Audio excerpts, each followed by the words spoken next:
The Place Beyond the Pines was definitely one of my more anticipated movies of this year because it features two of my sort of favourite actors working at the moment, Ryan Gosling and Bradley Cooper, as the two sort of headline stars in this. So I didn't get the opportunity to see it at the cinema. I actually watched it on Blu-ray.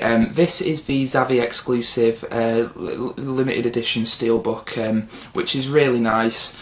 I picked this up, blind bought it, so to speak, didn't really know what to expect. So the film is directed by Derek, it's either Cianfrance or Cianfrance, I'm not sure how to pronounce his surname, but this is the guy who made Blue Valentine with Ryan Gosling a couple of years ago.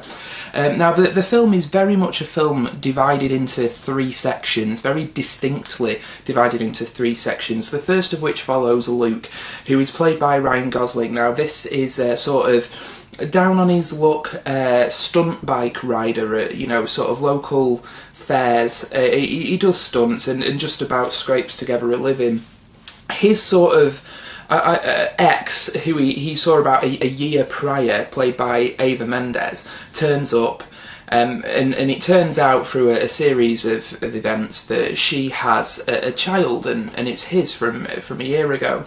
So Luke decides that he needs to provide for his son, called Jason, and has trouble finding work or legitimate work, so he turns to, as you do, robbing banks after befriending a mechanic who is a seasoned bank robber. So the first section of the film is very much about Ryan Gosling's character Luke trying to steal enough money from banks and trying to put together heists so that he can provide for the son that he just found out that he has. Now, his actions lead him to cross paths with an up-and-coming rookie cop who's only been on the force for a few months called Avery, now played by Bradley Cooper. Now, I won't spoil their interaction, but essentially their interaction is something that affects both their lives and the lives of their respective sons. Avery also has a young son.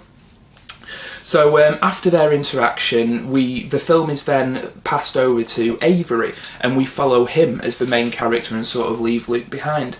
And we see how his interaction with Luke, affects his life both personally and professionally, affects his home life and his relationship with his son, and we see sort of deeper into the inner workings of the police department.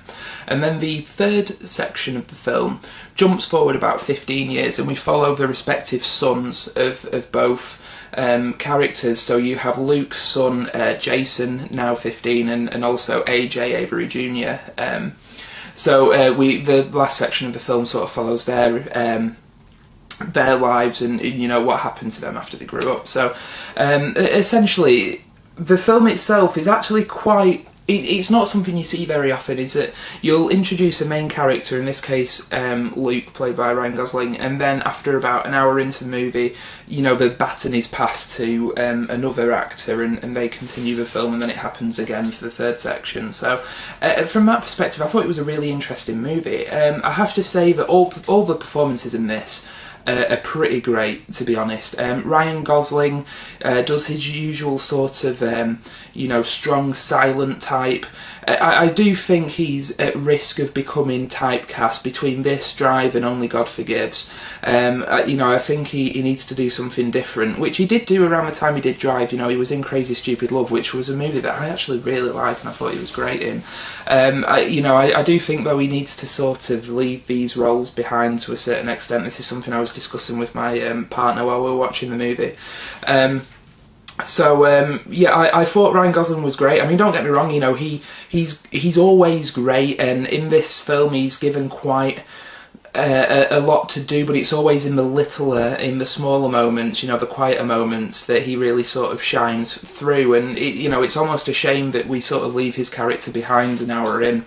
Bradley Cooper's great as well as the rookie cop. The film is actually, it's Bradley Cooper's movie. Even though we spend the first hour with Ryan Gosling, I do feel like this film is Bradley Cooper's movie. I think he sort of shines through as Avery, the sort of wide-eyed, bushy-tailed, naive rookie cop who, it becomes very apparent very quickly that he needs to sort of put up with the inner workings of a police department, or sort of risk, you know, coming off at the bad end of his colleagues, so to speak. So I think Bradley Cooper's section of the film was the most interesting. He was given the most sort of complex plot, the most interesting plot. Not to say that Ryan Gosling's wasn't.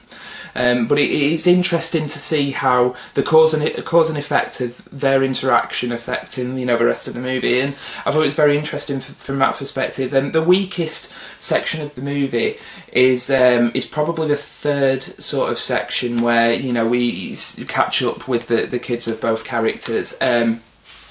Only because the kid playing AJ, you know, he isn't great. The kid playing Jason's awesome, and oh God, I can't remember his name. I think his surname is Dehan. He was the villain in Chronicle, and he's great, and I think he's great in everything I've seen him in. But the guy playing the character of AJ is a little bit weaker, and their sort of respective stories become a little bit predictable in a way.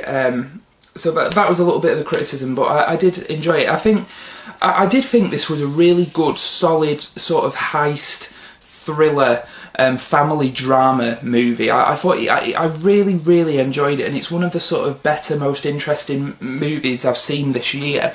A criticism I do have, and this is something that I was discussing with my partner after the film finished, is the director, Derek Cianfrance, has a habit of, in this and Blue Valentine, it's almost like, I don't know what the relationship he had with his father was, but it definitely feels like that informs his movies. He almost, you know, presents fathers, this is very much film about fathers and sons, but he presents father figures as like mythic figures, and almost makes almost all the women in the movies quite unlikable to a certain extent. So I do wonder, you know, what informed those choices. I mean, he also has a habit of glorifying the outlaw or the spontaneously violent, you know, strong silent type. He presents him as being sensitive and misunderstood, when in actual fact a character, as you'll see in this, who can quite happily hit somebody over the head with a wrench when he loses his temper, you know, isn't necessarily the most balanced and likeable character in the world, but he sort of, it feels like he sort of glorifies those actions to say, oh, he's just misunderstood. And this is something, like I said, that he did in Blue Valentine as well, to a lesser extent, because it was a different kind of movie. But I do feel like he, you know, presents fathers as the sort of mythical father figure who are strong, silent, but also sensitive and misunderstood, but can be spontaneously violent. And it's like, it's almost like a very childlike view of father figures, in a way. You know, it's like maybe he completely idealises his dad in real life. But I found that to be very interesting. We ended up, you know, having a very sort of psychoanalytical discussion about the potential history of the director of this movie after it finished. So there's enough in there. Basically, the point I'm making is there's enough in there to make this film one that you'll talk about after seeing it, and you'll want to see it again. I mean, I really, really enjoyed it. It's a good movie. There are a few niggles, as I've just sort of outlined, that prevent it rather from being a great movie. But I did really enjoy it from beginning to end. I found it to be very interesting. I enjoyed all the performances, and it was a very satisfying movie. And I did enjoy the fact that the movie was very much, it was male dominated, like I suppose you could say that a lot of the vast majority of Hollywood movies are, but that was actually integral to the theme of the film and the plot. You know, it's very much a film about fathers and sons, and how you are destined to follow in your father's footsteps.